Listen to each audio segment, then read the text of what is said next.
আজকে বছরের প্রথম সেদ্ধ পিঠে বানানো হচ্ছে। তো এই পিঠেটাকে দুরকমভাবে খাওয়া যায়, ঝাল করেও খাওয়া যায় আর মিষ্টির মধ্যেও দুরকমভাবে খাওয়া যায়।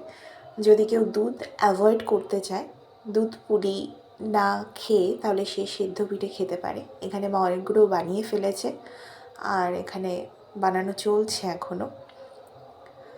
তো বানানোর পরে এবার যারা সেদ্ধ পিঠে খাবে তাদেরকে এটা জলে সিদ্ধ করে নিতে হবে, নিয়ে তারপরে ঝোলা গুড় দিয়ে এটা খেতে হবে। আর যারা দুধ পুলি খেতে চাও, তো পিঠেটাকে তখন সিদ্ধ না করে ডাইরেক্ট দিয়ে দিতে হবে দুধেই ওটা সিদ্ধ হয়ে দুধ পুলি রেডি।